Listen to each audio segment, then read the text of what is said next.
Sobat Dunia Donghua, kita berjumpa kembali. Tanpa berlama-lama mari kita lanjutkan ceritanya. Selamat mendengarkan dan selamat berimajinasi. Ratapan dan jeritan menyebar ke seluruh kota bagai wabah.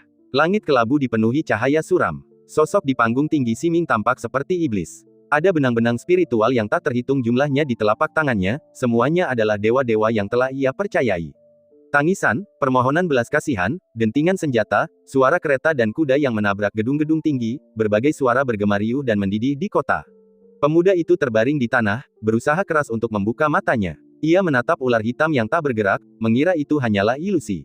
Siming berdiri di panggung tinggi, bak seorang raja. Ia menyaksikan segala sesuatu yang terjadi di bawah panggung dengan wajah tanpa ekspresi.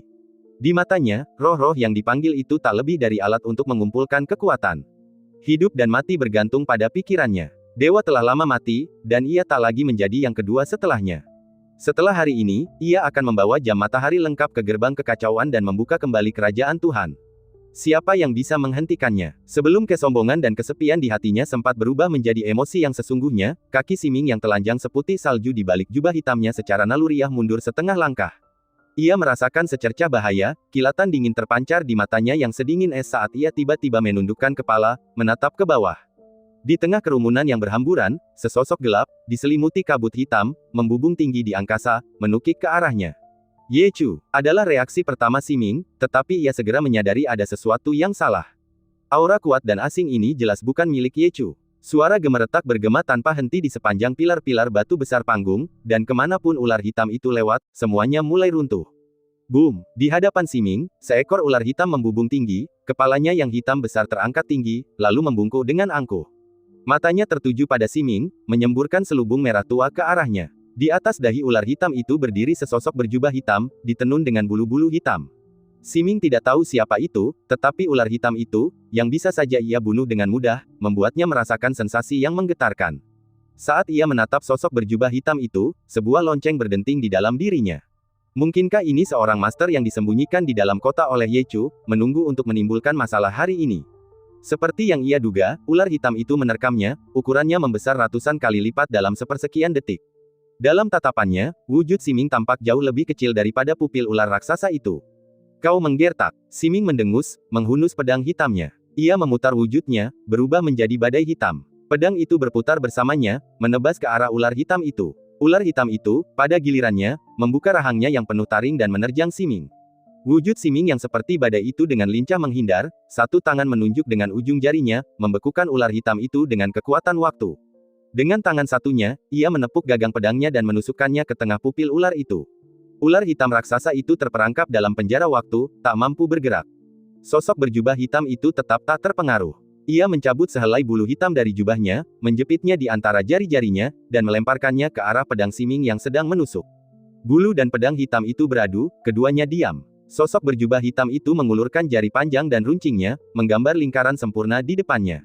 Pedang hitam yang tak bergerak itu berdengung dan terguncang hebat. Ekspresi Siming berubah drastis, dan ia mundur dengan cepat. Pedang hitam itu menghantam platform seperti meteor, dan platform yang sudah hancur itu mulai runtuh perlahan.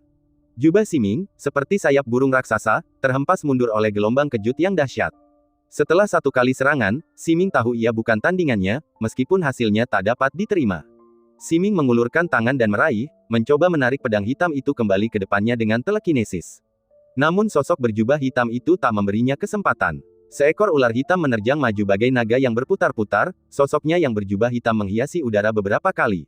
Dimanapun titik-titik ini muncul, bulu-bulu hitam mengembun dan melayang turun, membentuk penjara yang tak tertembus. Siming merasakan ada yang tidak beres dan langsung mengaktifkan kekuatannya, memutar waktu kembali ke beberapa tarikan napas yang lalu.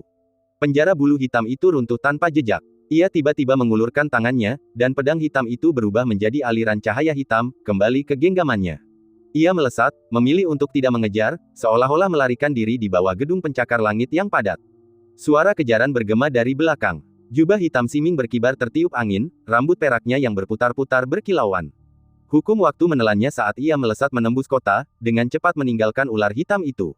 Ular hitam itu tidak mengejar ke area permukiman, tampak mematuhi hukum dan enggan menghancurkan bangunan manapun. Namun sosok berjubah hitam itu mengikutinya dari dekat. Siming terhenti untuk pertama kalinya di tepi sungai yang membelah kota. Seorang pria berjubah hitam tiba-tiba muncul di hadapannya, memaksa Siming untuk berhenti mendadak. Ia membalikkan pegangannya pada gagang pedang, membuat gerakan yang menentukan, mengayunkan lengannya, dan menebas ke depan. Ujung pedang hitam itu bagaikan bola meriam yang meledak seketika, memancarkan cahaya terang yang ingin melahap semua yang ada di depannya. Pria berjubah hitam itu tetap tak bergerak dan kembali mengarahkan jarinya. Cahaya yang baru saja menyebar sejauh puluhan kaki itu bagaikan air pasang yang surut. Di hadapan Siming, cahaya itu sepenuhnya ditarik kembali ke dalam pedang. Siming merasa ngeri. Sekarang dunia ini berada di bawah penindasan alam, bagaimana mungkin alam yang ditunjukkan oleh pihak lain berada di bawah Ziting? Ia langsung memikirkan alasannya. Pihak lain juga memegang kekuasaan, dan itu adalah kekuatan yang lebih kuat dan lebih lengkap daripada miliknya sendiri. Siapa kau? Siming menahan keterkejutan di hatinya, tatapannya tajam. Sosok berjubah hitam itu berkata dengan tenang, kau melanggar aturan. Aturan? Siapa yang membuat aturan itu? Siming semakin bingung. Secercah cahaya melintas di benaknya, dan ia langsung bertanya, apakah kau perwujudan hukum dunia ini? Sosok berjubah hitam itu tidak melihat ada yang salah dengan pernyataannya. Ialah yang melaksanakan hukuman atas nama surga.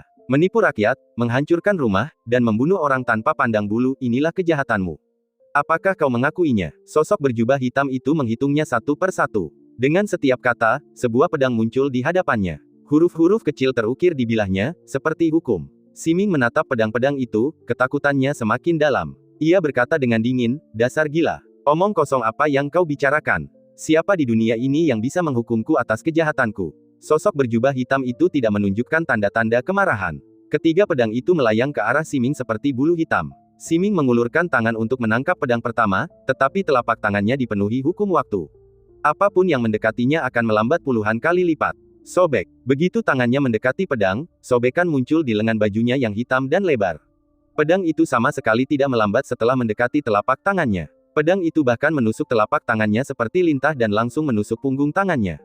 Siming mencoba mengandalkan kekuatan waktu untuk membalikkan segalanya, tetapi ia mendapati bahwa otoritasnya sendiri telah disegel secara signifikan oleh pedang itu. Tak mampu menyembunyikan rasa takutnya, ia menarik tangannya, menggenggam gagangnya, dan mencoba menariknya. Namun pedang itu terasa menyatu dengan tubuhnya, dan bahkan rasa sakit yang menusuk akibat tarikannya sendiri terasa nyata. Siming menggertakkan gigi, keringat bercucuran di wajah cantiknya. Sebelum kedua pedang lainnya sempat mencapainya, ia melesat dan terjun langsung ke sungai di dekatnya. Siming terjun ke air seperti ikan, kedua pedang itu menguntitnya dari belakang. Sesosok berjubah hitam berdiri di tepi sungai, dengan acuh tak acuh mengamati sungai, yang terbentuk oleh mata air bawah tanah yang tersembunyi. Ujung jarinya menelusuri dua titik di permukaan. Titik-titik itu bertemu dengan air dan berubah menjadi es. Gelombang dingin yang dahsyat menyerbu ke depan seperti naga ganas, membekukan sungai sedikit demi sedikit. Dalam sekejap, hawa dingin merayapi punggung Siming.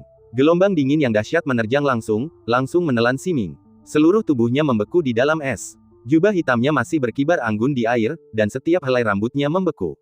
Ia bagaikan kecantikan tak tertandingi yang diukir dari es, terperangkap dalam sangkar es. Matanya yang sedingin es, menyipit ketakutan, sedikit meredup, memperlihatkan keindahan kematian yang dulu begitu dicintainya. Namun, ia tidak menyukainya, dan tak pernah membayangkan keindahan seperti itu suatu hari nanti akan muncul di dalam dirinya. Dua pedang hukum lainnya segera menyusul. Seperti dua hantu, mereka dengan mudah menembus es, menusuk tulang belikat Siming.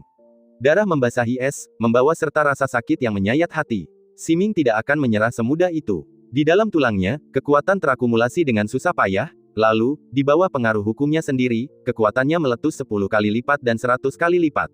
Retakan yang tak terhitung jumlahnya muncul di gletser. Sesaat kemudian, gletser tiba-tiba pecah, dan sosok Siming berubah menjadi seberkas cahaya hitam putih, melesat menuju kota. Bersamaan dengan itu, ia membangun penghalang demi penghalang di belakangnya, masing-masing mirip dengan waktu yang membeku. Hukum alam masih berlaku di sini, dan bahkan sosok berjubah hitam itu hanya bisa mengerahkan kurang dari 1% kekuatannya, jadi ia tak bisa sepenuhnya mengabaikan hukum Siming. Namun usaha Siming tak bertahan lama. Sosok berjubah hitam itu menembus penghalang pertama, lalu, dalam sekejap, mencapai penghalang kedua, menghancurkannya lagi dengan satu tebasan. Derak-derak terus-menerus bergema di belakangnya, seperti anak panah yang menembus jantung Siming, meninggalkan lubang-lubang yang mengerikan. Tak lama kemudian, ia merasakan sesuatu muncul di belakangnya. Gerbang kota masih puluhan kaki jauhnya. Jika ia meninggalkan kota alam patah, ia mungkin punya kesempatan untuk melarikan diri lebih jauh, memanfaatkan medan yang kompleks. Kemudian, ia bisa bertemu kembali dengan Ye Chu, yang datang dari dataran es. Sekarang, mereka harus mengesampingkan dendam masa lalu dan menggabungkan kekuatan mereka untuk menghadapi sosok berjubah hitam itu. Meskipun kekuatan waktu dan takdir masih hancur, jika mereka bersatu, kekuatan yang dilepaskan di persimpangan mereka akan melepaskan gelombang pasang yang akan menghancurkan langit dan bumi. Inilah mengapa mereka berusaha saling melahap selama 700 tahun.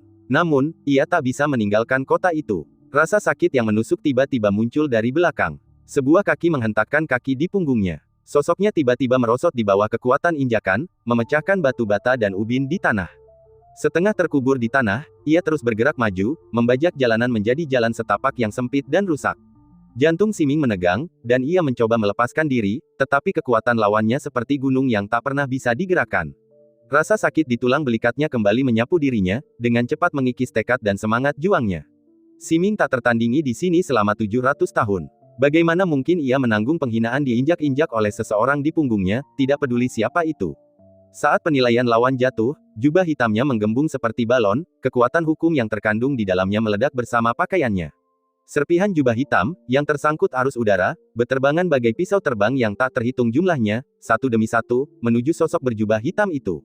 Di bawah hantaman dahsyat itu, tanah berguncang hebat dan mengubah semua batu bata dan genteng menjadi bubuk. Siming menerbangkan jubahnya dan melarikan diri seperti jangkrik yang lepas dari cangkangnya. Pada saat yang sama, ia mengaktifkan hukum waktu, dengan cepat menyembuhkan luka di tulang belikatnya. Sosok berjubah hitam itu tetap tak bergerak. Ia dengan lembut menggenggam serpihan jubah hitam yang tertiup angin, meremasnya menjadi bola. Kemudian ia mengulurkan dua jari dan mengayunkannya ke depan. Serpihan jubah hitam itu menyambung menjadi cambuk panjang, melilit kaki Siming yang telanjang dan seputih salju. Siming melirik ke belakangnya, melancarkan segala jurus melarikan diri surgawi dalam benaknya. Sosoknya melesat liar bagai percikan api yang diterbangkan angin. Namun, meskipun ia menghindar 100 kali dalam sekejap, ia tak bisa lolos dari cambuk panjang itu, bagaikan lintah yang mengincar tulang tarsalnya. Jepret! Seluruh pertukaran itu terjadi dalam sekejap. Dalam sekejap, cambuk hitam itu mendarat di kehampaan, mencambuk Siming keluar seolah-olah sudah diperingatkan. Ia terlempar ke udara, menghantam gerbang kota alam patah. Kemudian, sebuah kekuatan tak terlihat menopang punggungnya, mencegahnya mendobrak gerbang. Sosok berjubah hitam itu, bagaikan seorang penegak hukum yang tegas, mendarat ringan di hadapan Siming dan berkata, "Aku akan memberimu kesempatan untuk membela diri." Siming tidak pernah merasa dirinya salah, jadi bagaimana mungkin ia mengakuinya? Jadi, itu penguasa berdosa itu sendiri. Siming menatap sosok misterius itu, yang terbungkus bulu hitam, dan tertawa lemah dan memilukan. Setelah pertukaran yang begitu lama, ia telah menebak identitasnya. Lagi pula, siapa lagi di dunia ini yang bisa memaksanya ke titik ini selain penguasa kerajaan ilahi saat ini? Untungnya, itu terjadi di dunia ini. Jika di luar, ia tidak akan memiliki kekuatan untuk melawan kecuali ia berada di puncak kekuatannya. Raja berdosa menatap wajahnya, yang masih bersinar dengan cahaya ilahi, dan bertanya, "Kepada siapa kau bersumpah setia di masa lalu?" Siming tidak menjawab. Ia mengerutkan bibir dan menggunakan hukumnya sendiri untuk melawan kekuatan penghakiman Raja berdosa. Kini setelah ia menyerap otoritas semua dewa di kota, ia yakin ia tak akan bisa melarikan diri bahkan jika Raja berdosa sendiri datang. Raja berdosa tidak membutuhkan jawabannya, selama ia memikirkannya, ia akan melihatnya.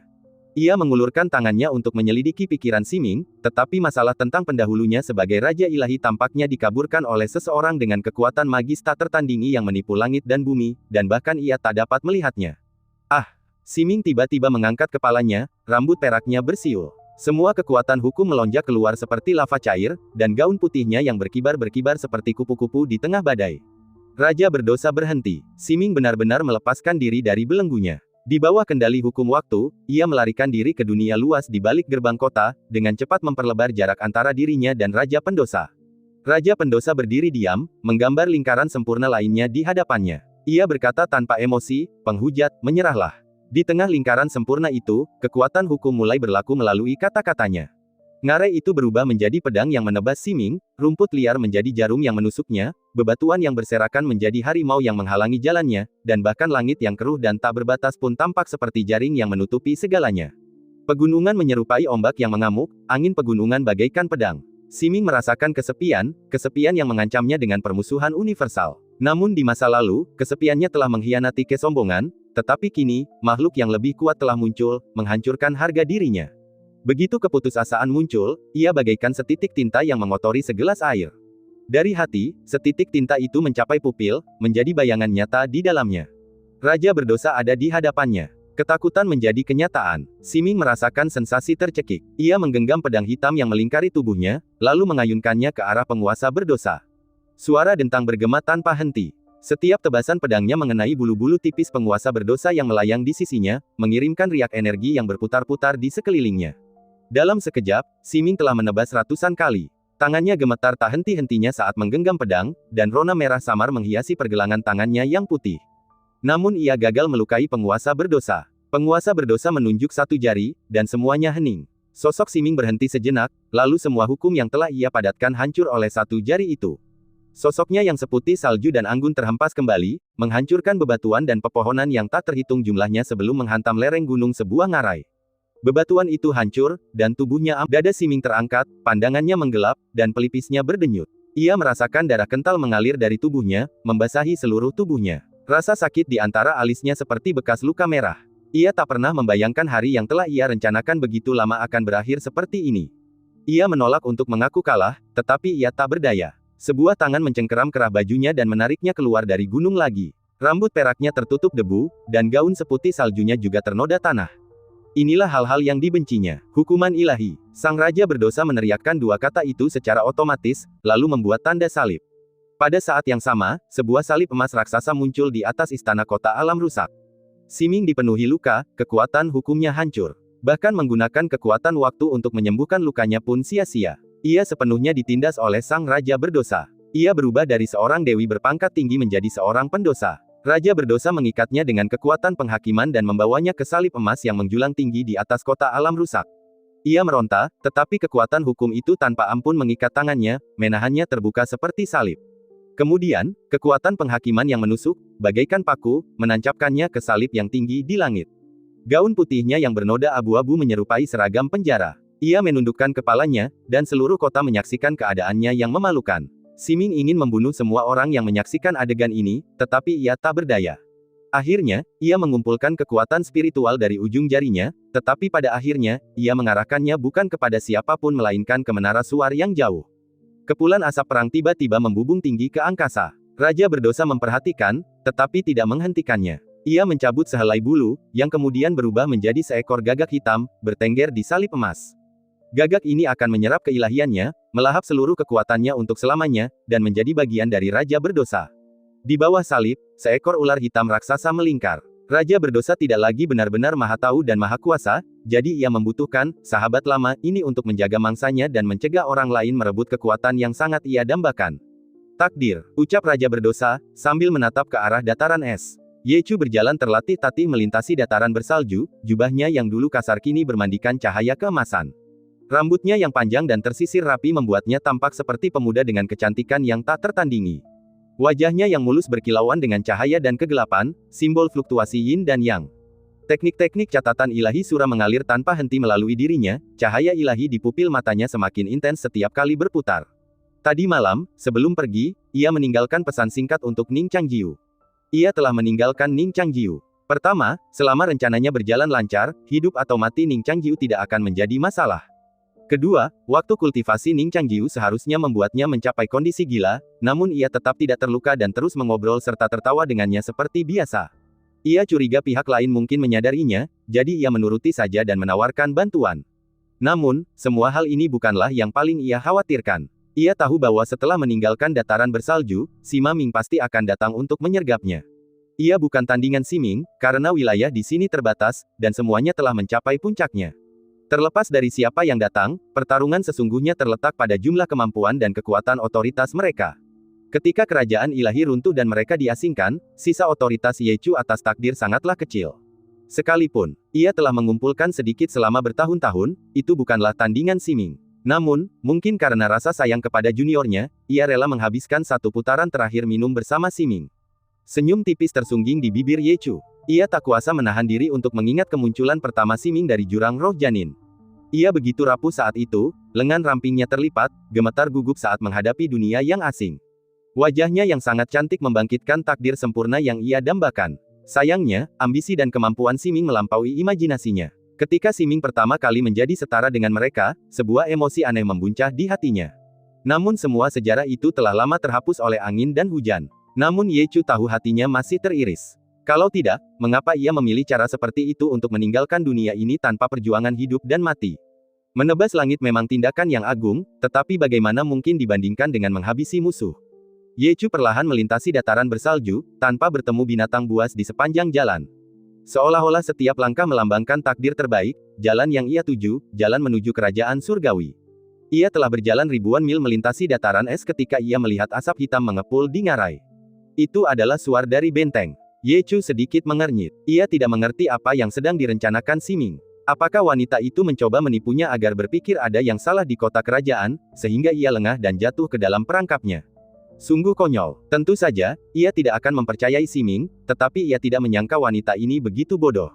Ia melintasi inci terakhir dataran es, dan saat langkah kakinya hendak mendarat, sebuah getaran berbahaya terdengar, seolah-olah seseorang telah memetik benang takdir. Ye Chu merasakan pandangannya tiba-tiba menggelap, seolah awan gelap telah menutupi langit. Ia mendarat dengan ringan dan mengangkat kepalanya. Alih-alih awan gelap, ia melihat bulu-bulu hitam yang tak terhitung jumlahnya menutupi langit. Ia berdiri di dataran bersalju, menatap ke atas, jubah sucinya berkibar tegak. Lingkungan sekitarnya tiba-tiba meredup, dan cahaya keemasan yang berputar di pupil matanya menjadi semakin mencolok. Bintang-bintang, biduk utara dan biduk selatan berputar. Teriak Ye Chu tanpa ragu. Nadi spiritualnya melonjak, membawa serta formula Tao yang tak terhitung jumlahnya, seperti bintang yang tak terhitung jumlahnya, menyelimutinya. Cahaya dingin menyambar dataran bersalju. Ye Chu seharusnya muncul di ngarai bersalju ribuan mil jauhnya saat itu. Namun sosoknya goyah, dan ia tetap membeku di tempat.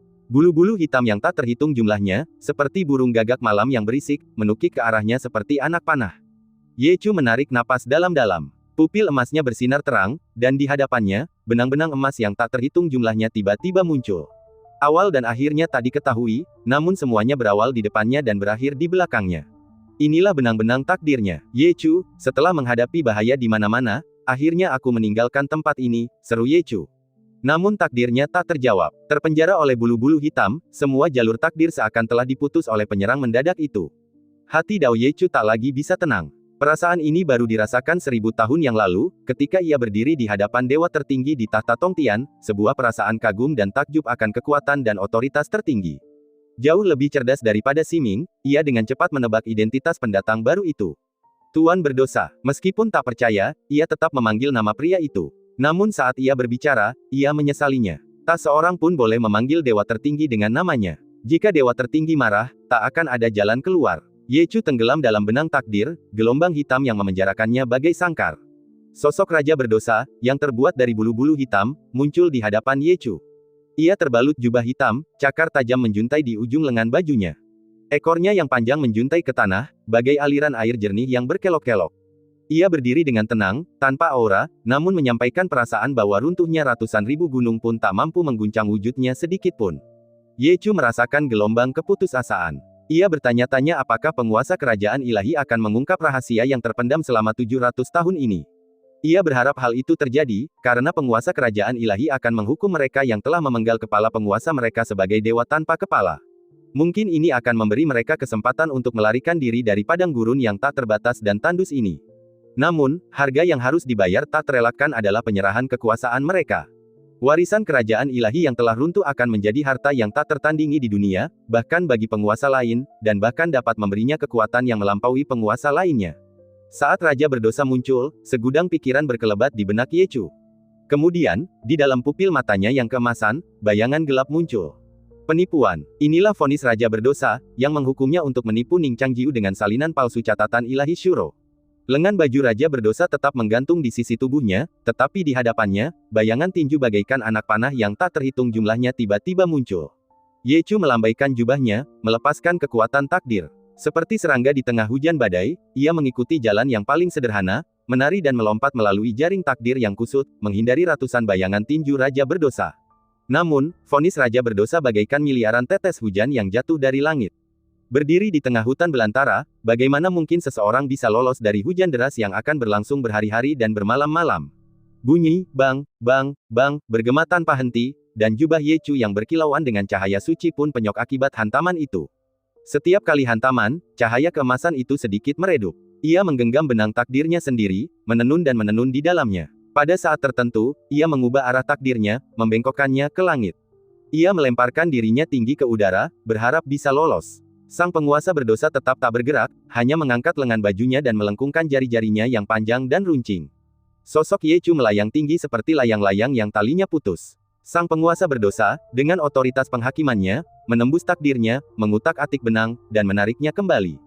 Pria misterius berbaju hitam telah memilih takdir yang salah. Saat Yechu ditarik kembali ke tanah, ia mengaktifkan otoritasnya sekali lagi, tetapi ia tidak berani menyebut nama sang penguasa berdosa, karena takut hukumnya akan menjadi tidak berlaku. Takdir kembali berubah, dan dalam sekejap, Yechu lolos dari kendali Raja Dosa, melarikan diri melalui lintasan yang rumit dan berliku. Raja Dosa tetap tidak berubah. Otoritas Siming dan Yechu belum sempurna. Jika tidak, jika mereka bergabung, di dunia penindasan alam ini, mereka mungkin memiliki peluang nyata untuk bersaing dengannya. Sayangnya, keduanya memiliki kekurangan. Setelah penghakiman Raja Dosa dijatuhkan, itu akan menjadi pengejaran tanpa akhir. Benang-benang takdir yang tak terhitung jumlahnya bagaikan terbenam dalam tong pewarna yang besar, dan tak seorang pun dapat lolos dari kontaminasi Raja Dosa. Penghakiman ini berasal dari tipu daya Yechu terhadap Ning Changjiu, tetapi Ning Changjiu sebenarnya menyadari tipu dayanya dan tidak pernah benar-benar membahayakan nyawanya.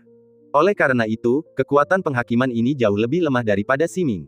Benang-benang takdir bergetar terus-menerus. Yechu, yang awalnya seekor laba-laba dalam jaring laba-laba, tiba-tiba berubah ketika Raja Dosa mengulurkan tangan, menjadi mangsa yang terperangkap dalam jaring.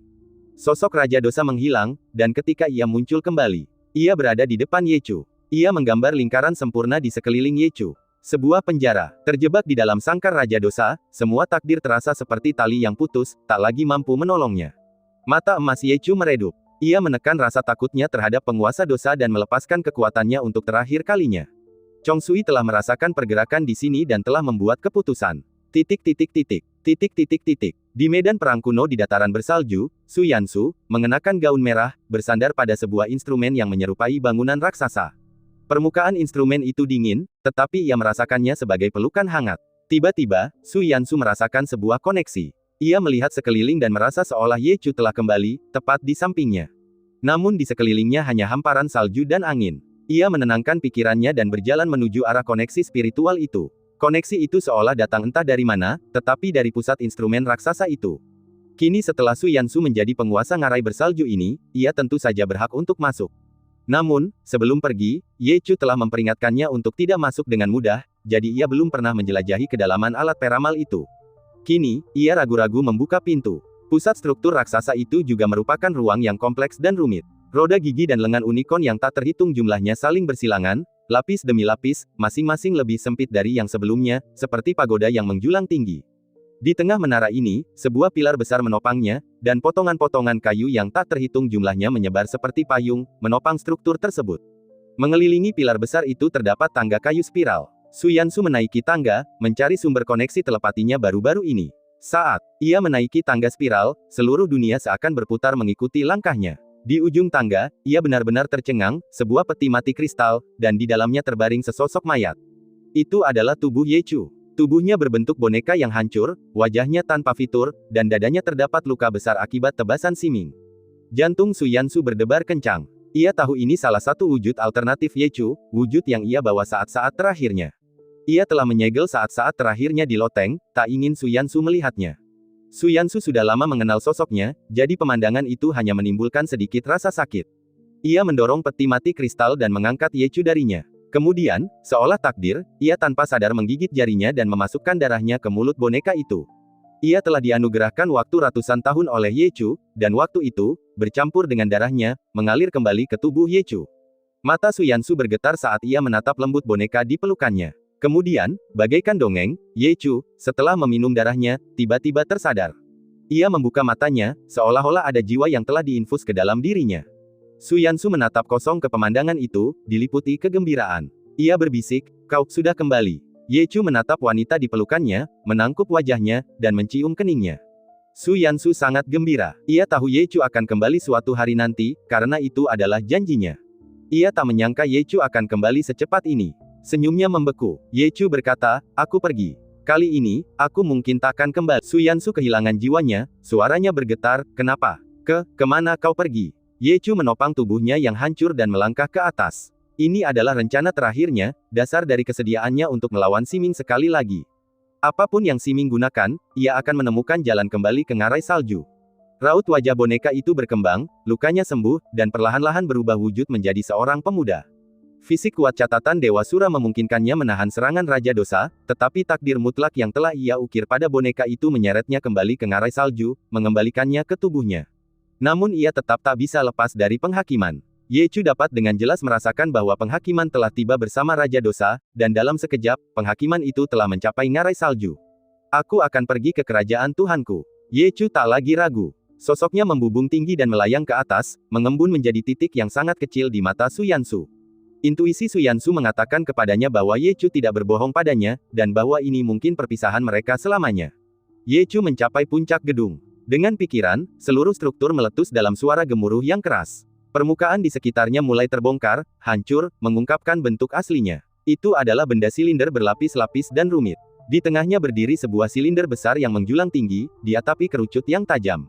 Di sekitar struktur besar ini ada 8 silinder yang lebih kecil, masing-masing sesuai dengan diagram 8 trigram, masing-masing bersinar dengan cahaya. Qian surga, Kun bumi, Zen guntur, Sun angin, Kan air, Li api, Ken gunung, dan Danau dui. Setiap heksagram menyala, berkilau dengan rona dan aura uniknya sendiri. Elemen-elemen ini dengan dahsyat membakar 8 silinder berbentuk panah, yang di dalamnya berputar cairan waktu berwarna putih keabu-abuan. Ia telah menipu Su Yansu. Selama bertahun-tahun, ia telah mengumpulkan waktu lebih dari 100 tahun. Apa yang ia berikan kepada Chong Sui hanyalah puncak gunung es. Bukannya aku tidak mencintaimu, lanjutnya. Masih mengatakan hal ini kepada Chong Sui. Sayang sekali gudang ini hanya bisa menampungnya sendirian. Ia meminta maaf kepada Su Yansu dan mengantarnya keluar.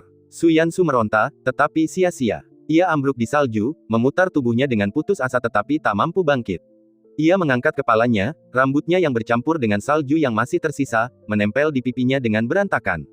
Kemudian ia menyaksikan pemandangan yang sungguh tak terlupakan. Raungan menggema di seluruh medan perang kuno. Di tanah, salju berusia 1000 tahun langsung melayang, menguap. Benda raksasa itu, bagaikan anak panah yang diperbesar berkali-kali lipat, tampak terlepas. Dengan suara gemuruh, benda itu terangkat dari tanah dan melesat ke atas. Anak panah raksasa itu terus melesat, didorong oleh kekuatan waktu yang membara. Seluruh dunia seakan menyatu, berusaha keras untuk mengangkatnya dan menerbangkannya ke angkasa. Benda itu terbang tanpa henti, 8 pilarnya memancarkan api berbentuk berlian, cairan waktu di dalamnya dengan cepat melahap dirinya sendiri, membawanya semakin tinggi ke angkasa tanpa batas. Begitu tinggi di angkasa, 8 silinder itu berhenti menyemburkan api kristal, cairan waktu di dalamnya, telah terbakar habis, dan mulai terpisah dari badan utamanya, jatuh ke bawah. Namun, badan utamanya melesat lebih cepat lagi, apinya masih membara. Inilah momen paling menggembirakan dalam hidup Ye Chu. Struktur raksasa ini telah menghabiskan ratusan tahun pembangunannya, dan perempuan bodoh itu, Siming, percaya bahwa itu hanyalah alat ramalan, penyamaran untuk numerologinya. Esensi sejatinya adalah puncak dari 700 tahun penelitian, yang setiap detailnya telah ia hitung berkali-kali, semuanya untuk hari ini. Tontonan luar biasa ini disaksikan oleh semua orang, mulai dari kota alam patah hingga suku.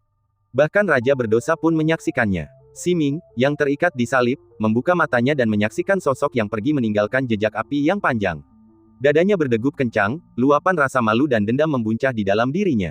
Mungkin cahaya itu terlalu menyilaukan, ia merasa ingin menangis. Ia tahu keilahiannya sedang dilahap perlahan. Ning Changjiu juga telah menyaksikan api itu. Ia belum pernah membayangkan pemandangan seperti itu sebelumnya, sehingga ia sungguh-sungguh merasa bahwa Ye Chu adalah seorang jenius sejati, dan dipenuhi kekaguman.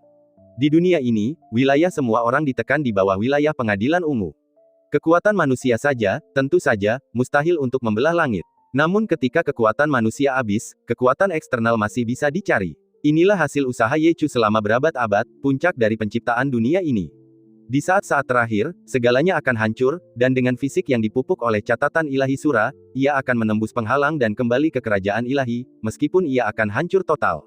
Kerajaan itu melesat tanpa henti, semakin cepat, melesat ke angkasa yang kacau. Sayang sekali tak ada sejarawan di sini yang mencatat peristiwa ini. Yang lebih tragis lagi adalah keberadaan Raja berdosa. Jika penguasa berdosa tak ada di sini, tak seorang pun akan mampu menghentikan peristiwa agung ini hari ini.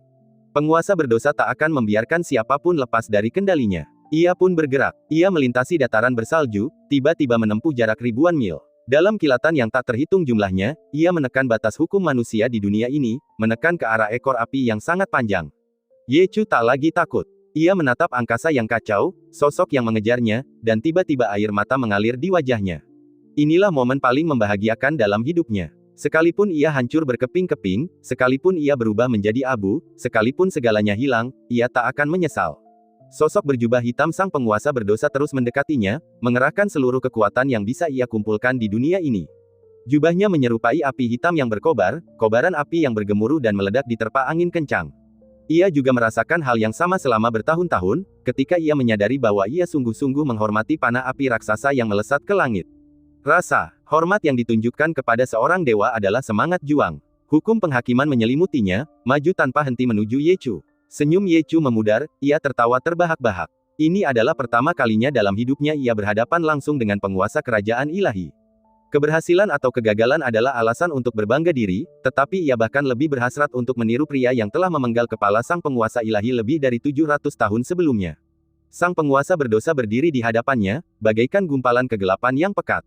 Mereka saling bertukar pandang. Mengendarai panah api, Yechu menyerbu ke arah penguasa berdosa. Atau mungkin ia sendirilah panah api itu. Setelah hening sejenak, gelombang api meledak di langit, menyebar dengan cepat, membakar setiap awan hingga merah padam bagai bunga teratai merah menyala yang mekar.